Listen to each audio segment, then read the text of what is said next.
जीवमजीवं दव्वं जिणवरवसहेण जैणणे देठं देविन्दविन्दवन्दं वन्दे तं सर्वदा शीर्षा।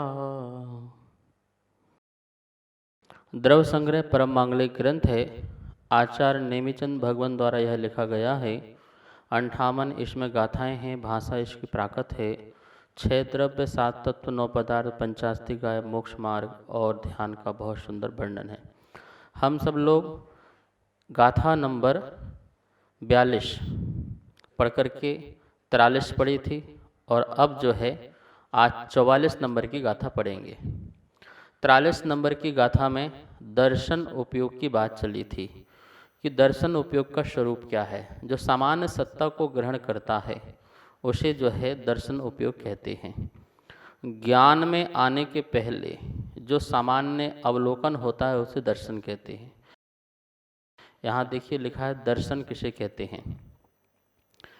दर्शन पदार्थ में विशेष भेद ना करते हुए और आकार का विकल्प ना करते हुए जो सामान्य सत्तावलोकन मात्र ग्रहण करना है इसे शास्त्र में दर्शन कहा है।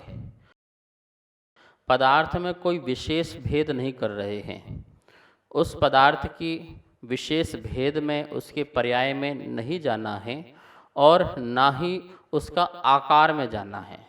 मान लो जैसे यहाँ कोई गेहूं का दाना पड़ा हुआ है तो जैसे हमने आँख से देखा तो सिर्फ जो गेहूं अपन को दिखना मात्र।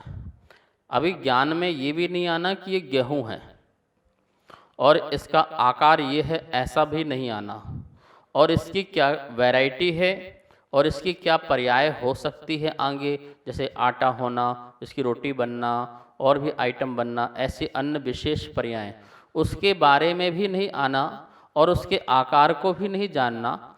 मात्र एक गेहूं का दिखना मात्र, उसका नाम है दर्शन।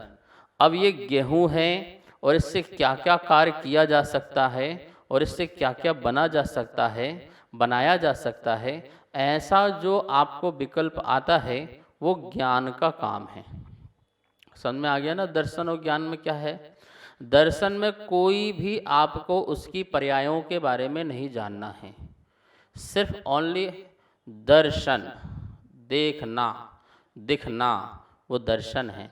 और ये पांचों इंद्रिय मन की सहायता से, ठीक है, पांचों इंद्रिय में किसी इंद्रिय का भी हमें सत्तावलोकन का ज्ञान हो सकता है तो वो हमारा दर्शन होता है और उसमें हम आकार में भी नहीं जाते हैं। और ऐसा दर्शन पूर्वक ही ज्ञान होता है। किनको? छद्मस्त जीवों को। अब छद्मस्त किसे कहते हैं और दर्शन पूर्वक ज्ञान होता है, इसकी बात स्वयं आचार्य भगवान जो है गाथा नंबर 44 में करेंगे। आइए सबसे पहले अपन जो है इस गाथा का उच्चारण करते हैं और फिर इसके अर्थ को भी समझते हैं। द्रव्य संग्रह गाथा नंबर 44। दंसण पुव्वम नाणम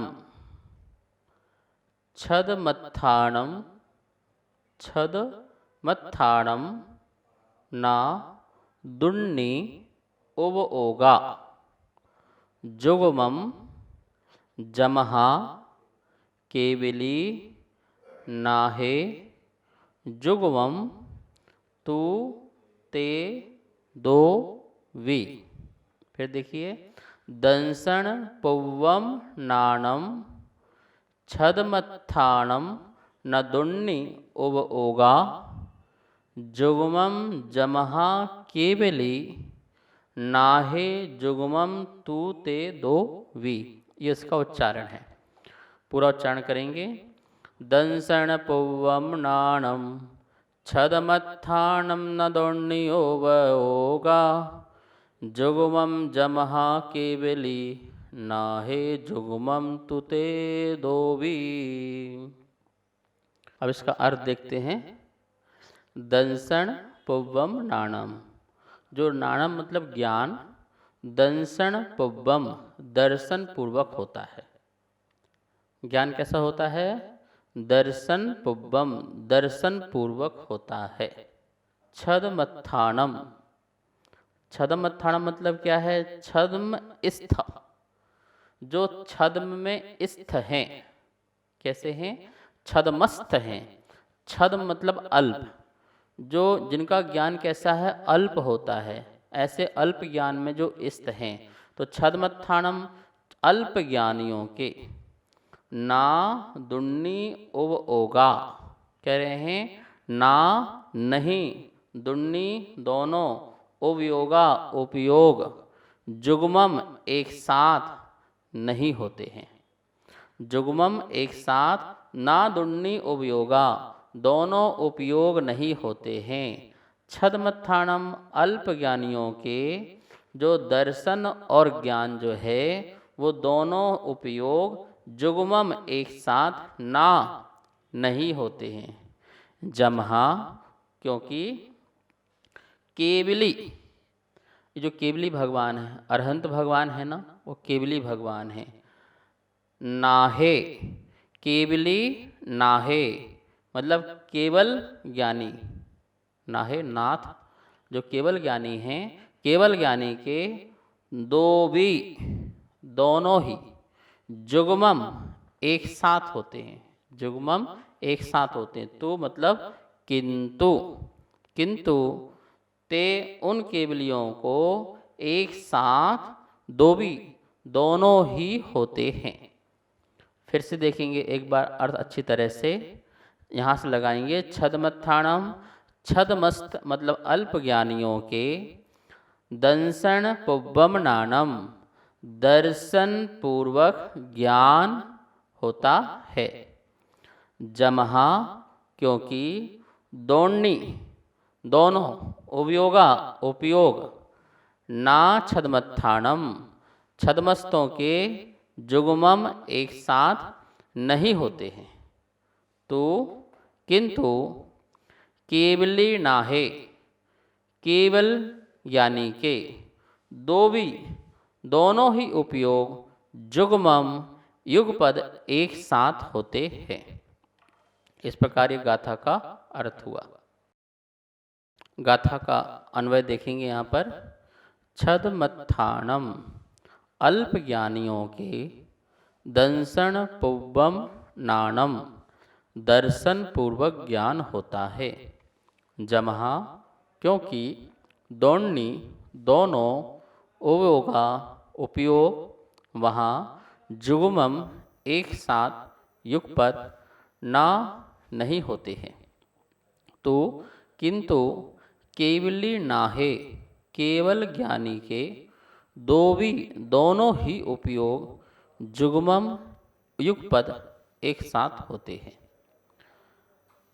यहाँ पर दो बातें हैं, एक छदमस्त और एक केवली ज्ञानी। छदमस्त और केवल ज्ञानी, इन दोनों में क्या अंतर है? छदमस्त जो छद्म में स्थ होता है, किसमें? छद मतलब अल्प में स्थ होता है, उसे छदमस्त कहते हैं।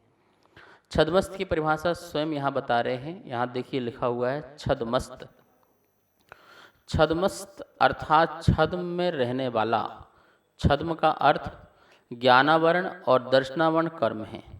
ये दोनों कर्म से अविरत होने वाला जीव छदमस्त जीव है, अर्थात पहले मिथ्या दृष्टि गुण स्थान से 12वां क्षीणमोह गुण स्थान तक जीव छदमस्त होता है। उसका ज्ञान दर्शन पूर्वक होता है, मतलब छदमस्त के दर्शन उपयोग व ज्ञानोपयोग की प्रवृत्ति युगपत नहीं होती है। छदमस्त बोलते हैं ना, ये व्यक्ति बहुत छद्म है, तो यहाँ छद मतलब छल नहीं, छद्म मतलब अल्प, स्थ मतलब रहने वाला, अल्प में रहने वाला, अल्प ज्ञानी। एक होता है पूर्ण ज्ञानी, एक होता है अल्प ज्ञानी। अल्प ज्ञानी उसे कहा गया है जो ज्ञानावर्णी दर्शनावर्णी जो कर्म हैं उनके क्षयोपशम से जिनको ज्ञान प्रकट होता है। क्षयोपशम का मतलब होता है कि उस कर्म को, उसकी शक्ति कम करना, ये क्षय है, और उसको उसी रूप में ही दबा के रखना, ये उपशम है। इसे क्षयोपशम कहते हैं। तो तो जिस समय ज्ञानावर्णी कर्म का जो है अपने सत्ता में है और उसको उसी रूप से दबा के रखना, जैसा सर्वघाती रूप में बंधा हुआ है वैसा उदय में नहीं आने देना और ज्ञान का प्रकाश, दर्शन का प्रकाश उद्घाटित होते रहना। तो इसे क्षयोपशमिक ज्ञान कहते हैं। मति ज्ञान, सुत ज्ञान, अवधि ज्ञान और मनःपरय ज्ञान, ये चार ज्ञान जिसके पास होते हैं वो क्षयोपशमिक ज्ञान कहलाते हैं। मति ज्ञानावरण कर्म के क्षयोपशम से जो ज्ञान प्रकट होता है वो मति ज्ञान कहलाता है। श्रुत ज्ञानावरण कर्म के क्षयोपशम से जो ज्ञान प्रकट होता है, विचारने की जो शक्ति प्रकट होती है, वह श्रुत ज्ञान कहलाता है। अवधि ज्ञानावरण कर्म के उदय से जो यह आत्मा रूपी पदार्थों को जानता है इंद्रिय मन की सहायता के बिना, वह अवधि ज्ञान कहलाता है। मनःपरय ज्ञानावरण कर्म के क्षयोपशम से जो यह रूपी पदार्थों को जानता है, दूसरे के मन में तिष्ठित विचारों को जानता है, वह मनःपरय ज्ञान कहलाता है। इस प्रकार से ये जो चार ज्ञान हैं ये क्षयोपशमिक ज्ञान हैं। पहले गुण स्थान से लेकर के 12वें गुण स्थान तक ये क्षयोपशमिक ज्ञान होता है। कौन से गुण स्थान से? मिथ्या दृष्टि को भी क्षयोपशमिक ज्ञान होता है और सम्यक दृष्टि को भी क्षयोपशमिक ज्ञान होता है। अंतर इतना है, मिथ्या दृष्टि का जो क्षयोपशमिक ज्ञान है उसे अज्ञान कहा गया है, उसे मिथ्या ज्ञान कहा गया है, उसको कुमति को श्रुत को अवधि ज्ञान कहा गया है। लेकिन जो सम्यक दृष्टि है उसका जो ज्ञान है वो सम्यक ज्ञान कहलाता है। उसके ज्ञान में समीचीनता आ जाती है, उसके ज्ञान में यथार्थता आ जाती है, इसलिए उसे सुमति, सुश्रुता, सुअवधि और मनःपरय ज्ञान, इस प्रकार से ये सम्यक ज्ञान कहलाते हैं। केवल ज्ञान भी सम्यक ज्ञान ही है, लेकिन केवल ज्ञान जो है वह अल्प ज्ञानियों को नहीं होता है, छदमस्त नहीं होता है, छायोपशमिक नहीं होता है। केवल ज्ञान छायिक ज्ञान कहलाता है। क्या कहलाता है? छायिक। ज्ञानावरणादि कर्म जो हैं, ज्ञानावरणी और दर्शनावरणी, ये कर्म नष्ट होना चाहिए। जब ज्ञानावरणी कर्म नष्ट होगा तो केवल ज्ञान की प्राप्ति होगी, दर्शनावरणी कर्म का नष्ट होगा तो केवल दर्शन प्रकट होगा। केवल दर्शन, केवल ज्ञान, केवल जानते ना क्या? मात्र, मात्र ज्ञान, मात्र दर्शन। अब उसमें किसी प्रकार के कर्म का उदय वाली बात नहीं, कोई कर्म के उदय वाली बात नहीं है। मति ज्ञान, सुत ज्ञान, अवधि ज्ञान, मनःपरय ज्ञान में ज्ञानावरणी कर्म का उदय है, ध्यान रखना, उदय है। अभी तो सर्वघाती कर्म प्रगतियों का ही क्षयोपशम किया है, लेकिन देशघाती कर्म प्रगतियों का उदय है, जिसके कारण वह पूर्ण ज्ञान प्रकट नहीं हो पा रहा। संपूर्ण ज्ञान, कैसा संपूर्ण ज्ञान? लोकालोक को जानने वाला, लोकालोक को देखने वाला, वह ज्ञान प्रकट नहीं हो पा रहा है। क्यों? क्योंकि वहाँ भी दर्शनावरणी, ज्ञानावरणी कर्म का उदय चल रहा है। क्या जिसको क्षयोपशमिक ज्ञान होता है उसको कर्म का उदय होता नहीं होता है? ज्ञानावरण दर्शनावरण का तो नियम से होता है, ठीक है ना, नियम से होता है। जैसे हम कसाय का जो है क्षयोपशम कर दें तो कसाय उदय में है कि नहीं है? हाँ है। किसी कसाय का उदय है, तीव्र कसाय का जो है क्षयोपशम कर रखा है, मंद कसाय का उदय चल रहा है, तो ये चलता है। अनंतमंदी, अप्रत्याख्यान, प्रत्याख्यान, इन तीन कसायों का क्षयोपशम हो जाए तो संजलन कसाय का मुनिराज को उदय चलता है। संजलन कसाय में भी जो है तीव्र कसाय का क्षयोपशम हो जाए, मंद कसाय का उदय चलता है। तो इस प्रकार से ये उदय तो रहेगा ही रहेगा। ऐसे ही ज्ञानावरणी दर्शनावरणी कर्म का उदय होते हुए भी जिनको ज्ञान पूर्ण प्रकट नहीं हो रहा है, क्यों नहीं हो रहा है? क्योंकि उदय काल में पूर्ण कैसे हो सकता है? जब तक पूरा नष्ट नहीं हो जाएगा कर्म, तब तक वो पूर्ण ज्ञान प्रकट नहीं होगा। तो केवली ज्ञानी, जो केवल ज्ञानी हैं, उन्होंने दो कर्मों को पूर्णतः नष्ट कर दिया है, इसलिए उनको केवल दर्शन और केवल ज्ञान की प्राप्ति हो जाया करती है।